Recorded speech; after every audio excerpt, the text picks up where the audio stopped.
Hola, ¿qué tal? ¿Cómo están? Muy buenas noches. Nuevamente estamos aquí con ustedes. Soy el evangelista Isaac Rivera, ministro de la Iglesia Buenas Nuevas en Álamo, Veracruz, México.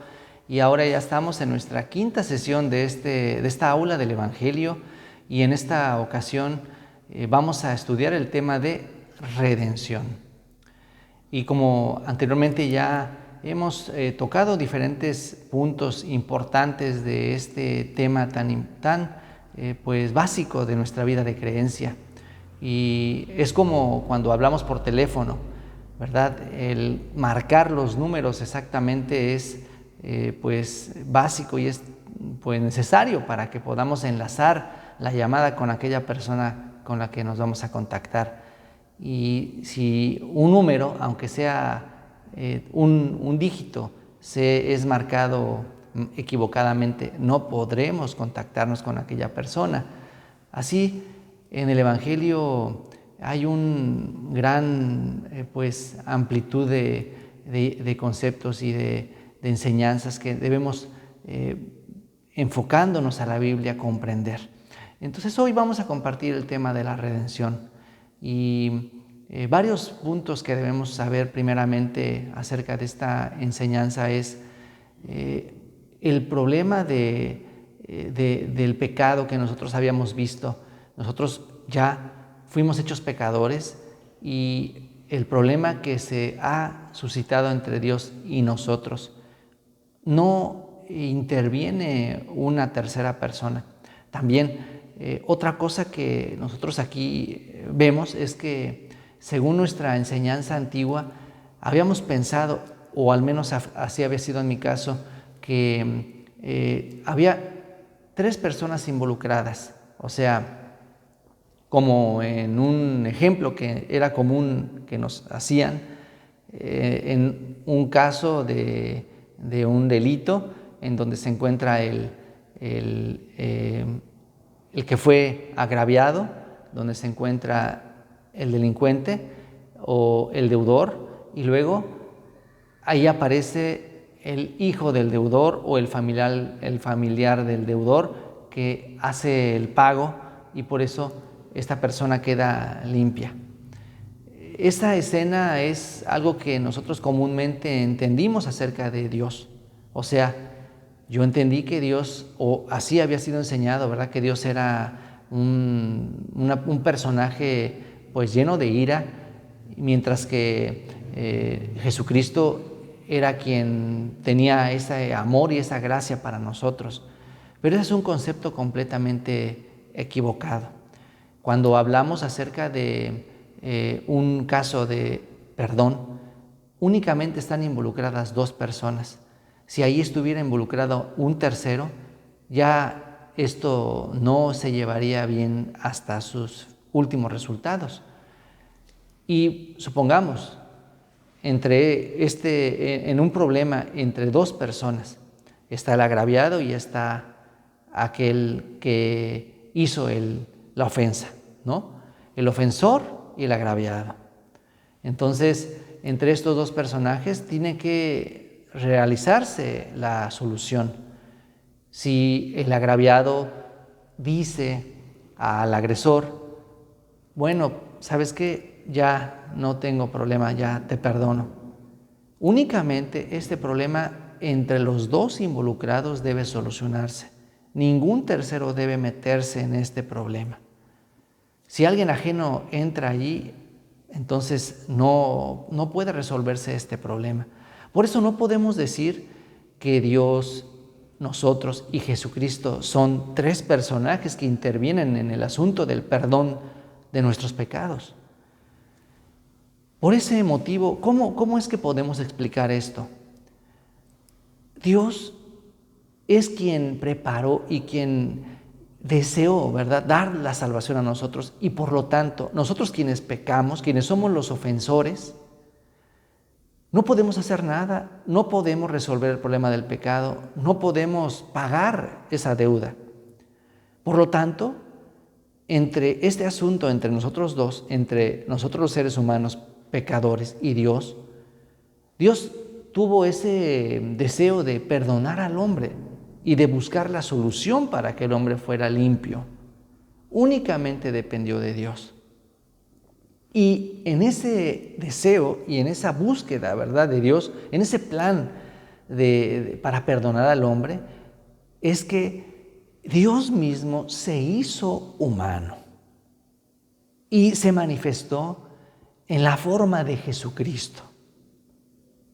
Es por eso que vemos que aquí se cumple ese deseo de Dios en el que el darnos el perdón absolutamente fue plan de Dios, anhelo de Dios. Y no tiene que ver nada con nosotros, sino que en el corazón de Dios está el resolver ese problema y únicamente Cristo fue ese medio por el cual Dios nos dio el perdón a nosotros. Por ese motivo, cuando hablamos de Cristo Jesús vino a este mundo siendo Dios, ¿verdad? Siendo Dios se hizo hombre, pero en calidad de Dios, o sea, Él vino y siendo o conservando ambas condiciones, por un lado la condición divina, por otro lado la condición humana. Cuando hablamos como humano de Cristo Jesús, Él llevó una vida totalmente perfecta, completamente sin mancha y sin ninguna falta. Pero eso habla de la justicia de Jesucristo, ¿cierto? O sea, en cuanto a su calidad de vida, en cuanto a su integridad, en cuanto a su comportamiento, Jesucristo cumplió la ley. Esa es, en cuanto a su vida, Cristo fue intachable. Cristo es el único que obedeció la ley. Pero nosotros no estamos recibiendo ni estamos creyendo en la vida de Jesucristo. Porque el punto que a nosotros nos interesa y que en nosotros fue relevante y que mediante esa obra o mediante ese punto fue que conseguimos la redención, es con la muerte de Cristo, no con la vida de Cristo. Al contrario, si nosotros estamos tomando en cuenta y considerando la vida de Cristo, nosotros seríamos las personas más decepcionadas porque no podríamos compararnos con la vida de Cristo y en realidad la vida de Cristo no tendría ninguna ayuda para nosotros. Pero aquí lo importante es que Cristo murió por nosotros. Vamos a ver, por favor, acompáñenme para ver San Juan capítulo 12. San Juan capítulo 12 dice así en el libro de San Juan, capítulo 12, verso 24, dice así: de cierto os digo, que si el grano de trigo no cae en la tierra y muere, queda solo, pero si muere, lleva mucho fruto. Es cierto que la vida de Cristo fue intachable, pero Él con esa vida manifiesta únicamente lo que pertenece o lo que son las cualidades divinas. Dios es perfecto, Dios es todo bien. Nosotros, al compararnos con la vida de Cristo, no tenemos nada semejante y seríamos las personas que estaríamos, al contrario, condenadas por la vida de Cristo.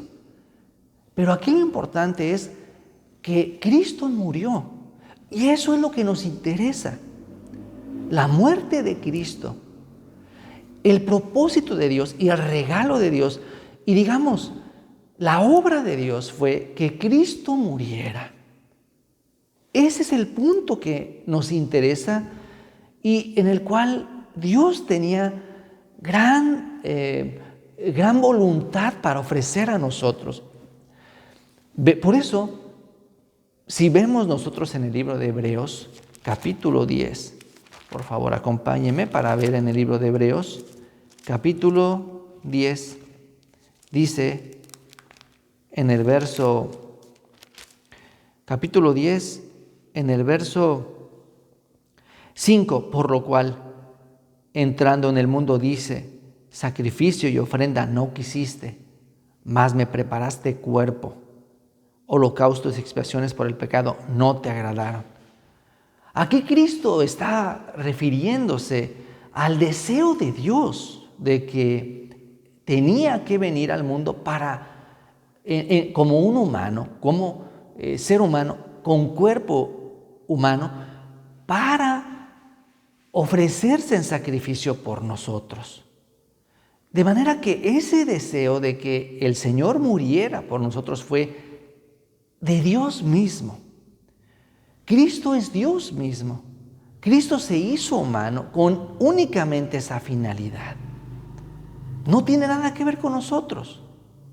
Entonces, esa obra que Cristo realizó, ese trabajo que Cristo hizo, fue para satisfacer las necesidades y el querer de Dios para perdonar nuestro pecado. Entonces, no había ninguna otra obra, no pudo existir ningún otro medio. Y como en ese caso, entre esas dos personas que están o tienen un problema, únicamente se tiene que resolver entre ellos, ya sea que el agraviado perdone al agresor o el agresor pague por ese delito. Pero en este caso, Dios fue quien hizo el trabajo para que nosotros pudiéramos recibir el perdón, y el trabajo consistió en esta obra que Cristo hizo. Los momentos finales de la vida de Cristo son los momentos más relevantes que habla en los 4 evangelios. Y en el libro de San Lucas describe cómo Jesucristo en el monte Getsemaní, Él elevaba una oración profunda al Padre, diciéndole: Padre mío, si es necesario que pase esta copa de mí, pasa esta copa. Él clamaba al Padre porque esa copa pasara de él. Si pensamos en los mártires de la iglesia primitiva, quienes entregaron su vida, quienes eran ejecutados por el nombre de Cristo, Jesucristo quedaría muy distante de esa oración que estaba haciendo en el Getsemaní. Porque aquellos cristianos primitivos, orando con todo su corazón, y esa muerte era gran gozo para ellos.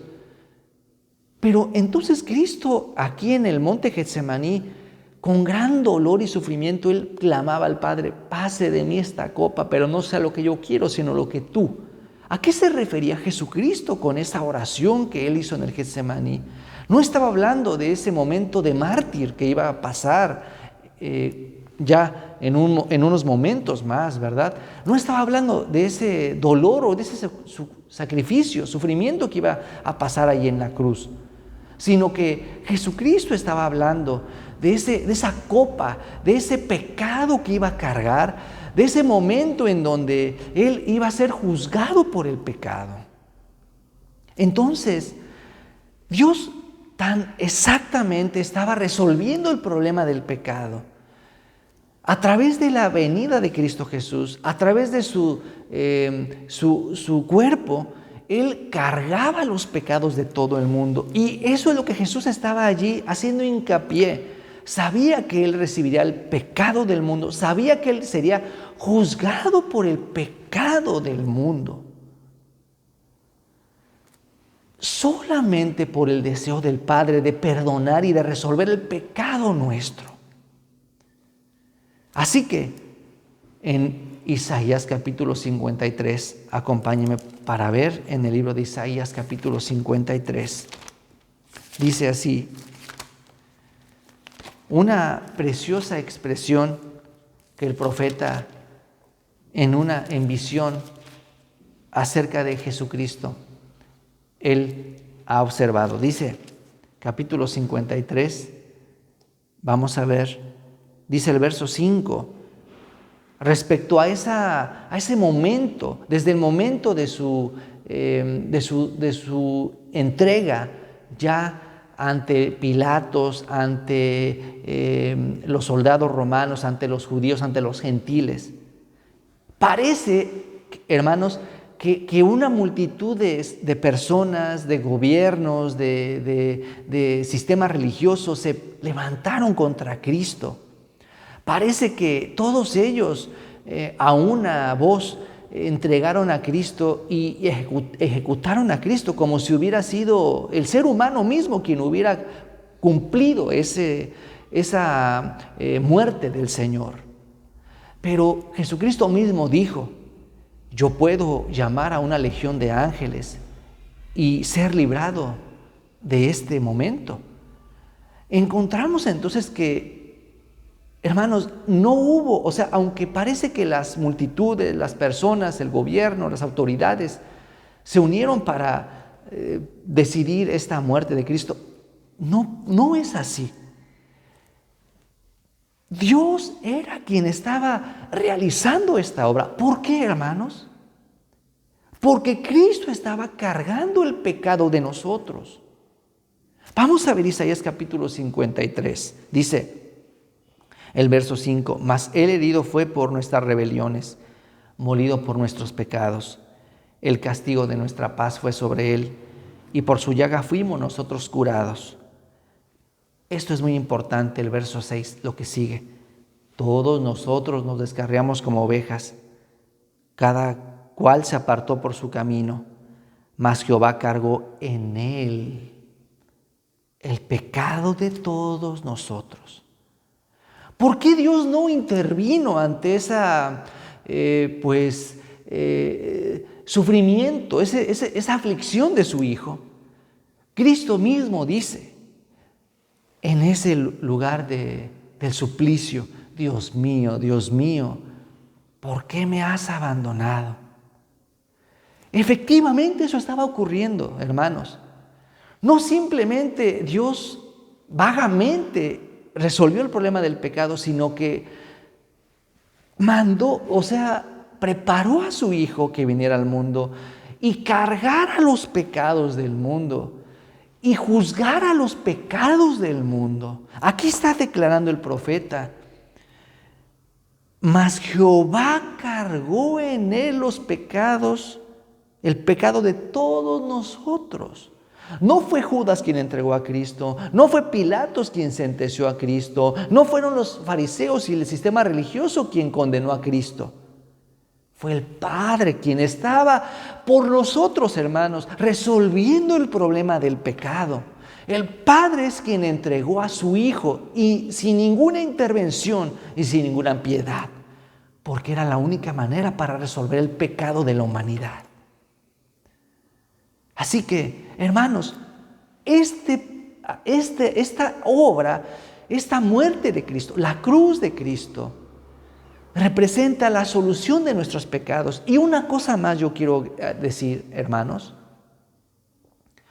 mediante la cruz, mediante esta obra que Cristo hizo, el problema del pecado se resolvió ante el Padre en primer lugar. Vamos a ver, por favor, acompáñeme para leer en el libro de Hebreos capítulo 9. Vamos a ver, esta parte es muy importante que nosotros entendamos, porque ciertamente sí, el pecado de todo el mundo fue resuelto en la cruz. Pero también hay que tener cuidado al hablar y al compartir de esa manera el mensaje, porque de esa forma pudiéramos entender entonces que todas las personas son salvas. Pero aquí hay un punto muy importante, hermanos. Ciertamente Cristo ha obtenido la eterna redención, pero la eterna redención únicamente es un asunto que le compete a Dios. Cuando en el libro de Éxodo nos habla de la Pascua, la sangre que estaba marcada en el dintel de las puertas, en el poste, únicamente era para que el ángel de la muerte viera esa señal y pasara de largo. No era para que los que estaban dentro de la casa, ellos se sintieran o ellos pudieran ser librados de esa muerte. Digamos que entonces la muerte de Cristo fue para señal del Padre, no fue para señal de nosotros. Vamos a ver, por favor, el libro de Hebreos, capítulo 9, verso 12, dice así: Y no por sangre de machos cabríos ni de becerros, sino por su propia sangre, entró una vez para siempre en el lugar santísimo, habiendo obtenido eterna redención. Vemos que este sacrificio que Cristo hizo, lo hizo Él únicamente delante del Padre. Este sacrificio, esta sangre, esta redención eterna, está hecha entre el Padre y Dios. Un día, hermanos, yo tenía que pagar, ya se me había vencido el seguro de la camioneta y ya se acercaba ya teníamos que pagar y yo decía, no hemos pagado. Les comenté a los tesoreros, hay que pagar.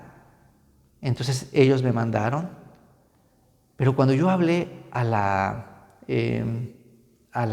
compañía, hermanos, resultó que estaba vigente mi seguro de la camioneta. Entonces pensé, ¿qué pasó? ¿Alguien pagó? Y cuando ya me comuniqué a la aseguradora, se había hecho el pago. ¿Qué sucedió? Mi tarjeta estaba en automático, ¿no? Dirigida al pago, por eso se cobró en la fecha estipulada. En ese momento jaló el pago. Yo todavía pensaba que no estaba hecho el pago. Yo me sentía todavía deudor. Pero cuando ya confirmé, hermanos, en ese momento ya me sentí libre. Quiero decir que Cristo hizo el sacrificio delante del Padre. Allí se cumplió la eterna redención. Pero no todos son salvos. Aunque ya está hecho delante del Señor, ya entró en el lugar santísimo para limpiar nuestros pecados. Pero déjeme decirle una cosa, la Biblia testifica que ese perdón de pecados no es para todos. En varias partes de la Biblia dice que es para muchos, pero no es para todos. En ese caso, aquel que cree, aquel que recibe ese sacrificio, ahí podemos decir, Cristo viene a ser nuestro sustituto. Por último, quiero hablar para esta parte, ver en 1 de Pedro capítulo 3, verso 18, dice así, 1 de Pedro 3, verso 18, dice, porque también Cristo padeció una vez por los pecados y el justo por los injustos para llevarnos a Dios, siendo a la verdad muerto en la carne, pero vivificado en espíritu. Sí, Cristo limpió los pecados, pero vamos a ver en el 2:24, dice así, quien llevó él mismo nuestros pecados en su cuerpo sobre el madero. Vea lo que dice, nuestros pecados, no todos los pecados. Aquel que cree esta obra, para él Cristo es su sustituto, para él Cristo es el Redentor, para él Cristo es su justicia. Amados hermanos, Cristo hizo la obra del Señor, la justicia de Dios se cumplió en Cristo. Nosotros, quienes aceptamos esto, somos justos. Deseo que todos podamos recibir esta justicia del Señor. Muchas gracias.